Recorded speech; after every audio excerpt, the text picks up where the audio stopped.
Trump's America First policy includes a pause on all U.S. foreign aid. Every single day we're now putting America first and fighting to get the most out of every single tax dollar for our great citizens. What the freeze in global U.S. aid looks like.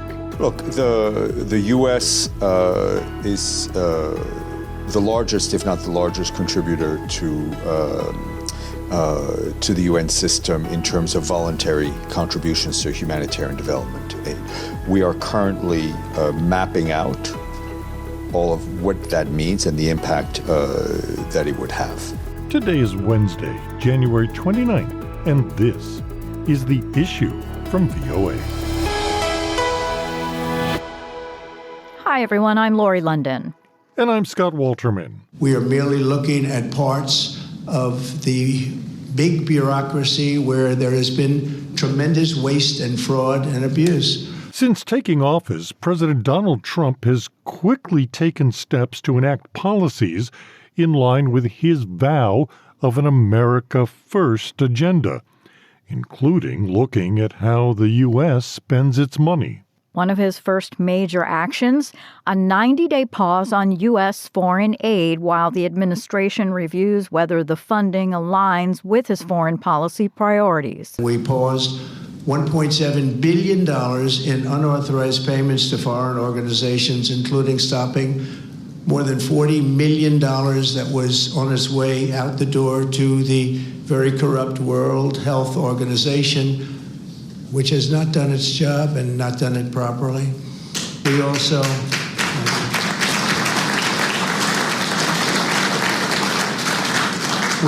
blocked $45 million for diversity scholarships in Burma. 45, that's a lot of money for diversity scholarships in Burma. You can imagine where that money went.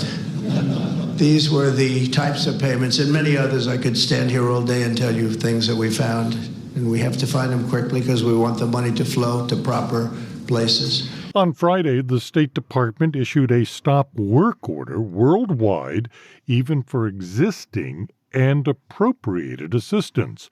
The U.S. government is the largest single global humanitarian funder and largest supporter of UN agencies. Spokesperson Stefan Dujarric expressed the Secretary General's concerns. The Secretary General notes with concern the announcement of a pause in U.S. foreign assistance.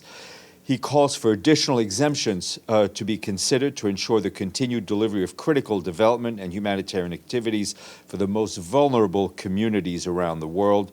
Those lives and livelihoods depend on this support. It's still difficult to tell exactly what this means because the enacting of this order is fluid. We know that there have been some exemptions. Right. And this is a pause, so we don't know what will become permanent.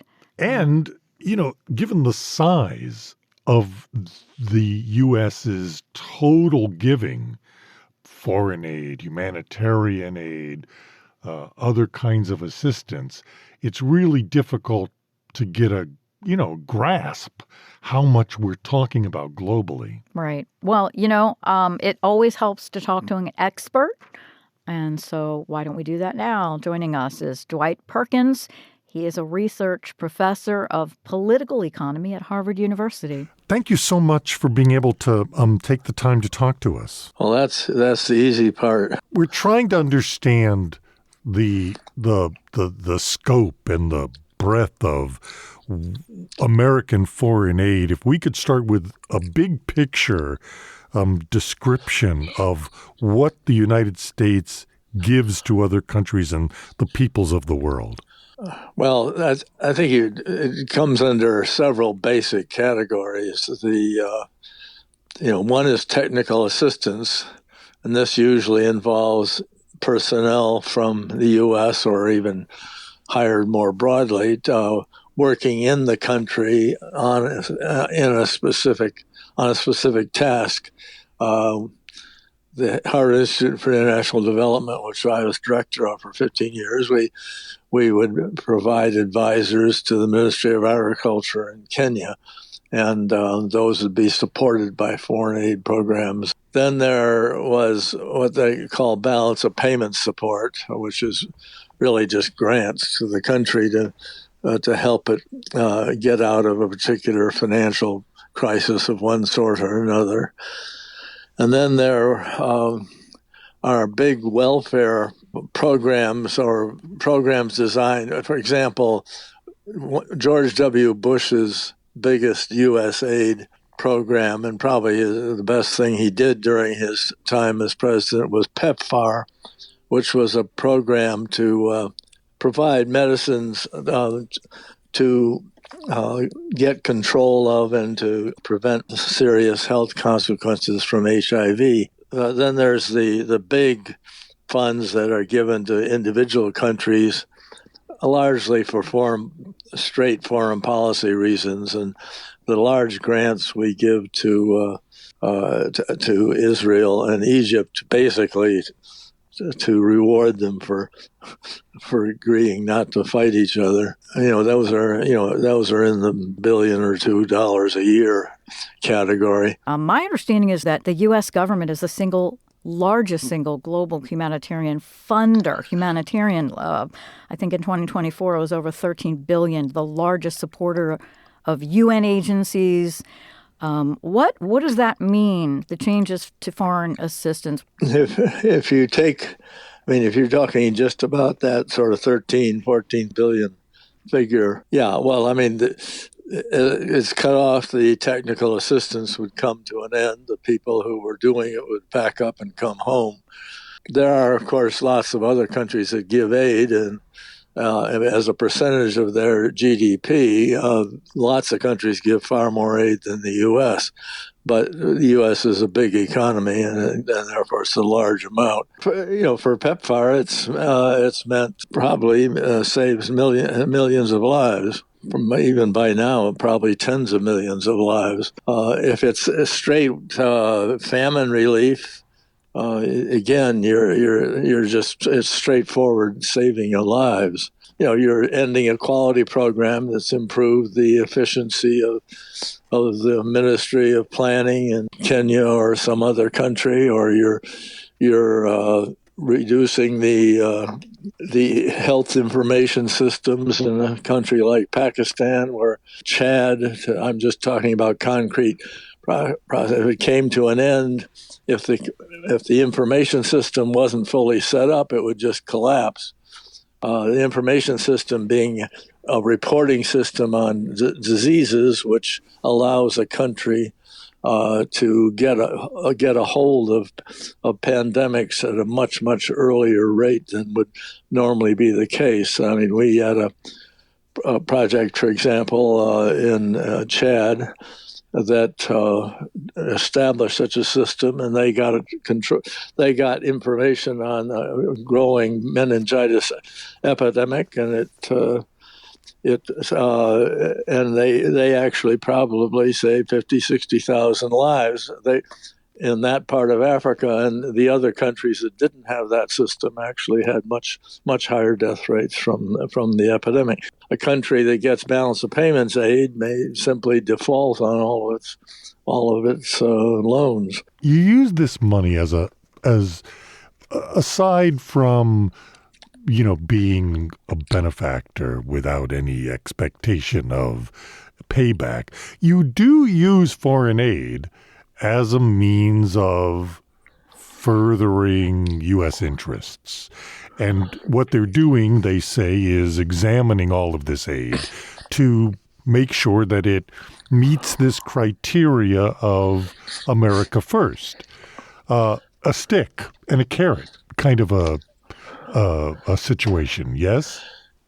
Well, if you take a very narrow view of America's interests, which is that aid is to get the country to do something, a vote in the United Nations or whatever, that the U.S. wants to win and wants them to vote for a particular resolution. There is the use of aid that way, and I expect the current administration in the U.S. Is thinking in that way, and they're not unique in that regard. If you take a much broader view of U.S. interests, there's nothing good about a pandemic in Africa, for example. It'll eventually end up in the U.S. Or in the actual case of the recent one. Of course, it started in China, but a lot of pandemics do start in Africa, and if you get a hold of them early, your chances of it getting all the way to the U.S. are down. Well, more general thing is you give aid to keep countries from allying with a country that you consider an enemy, or at least a country with which you have poor relations. So, I mean, the Cold War with the Soviet Union, a lot of aid was given to countries that would stayed away from any affiliation with the Soviet Union, and that still, I mean, that's still occurs. That's a more transactional. Right. We have billions obligated in U.S. foreign aid.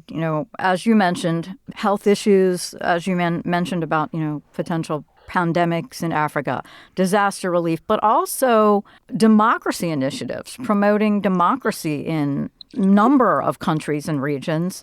Well, I mean, it would be, I think, the underlying logic of promoting democracy is that democratic countries are most of the time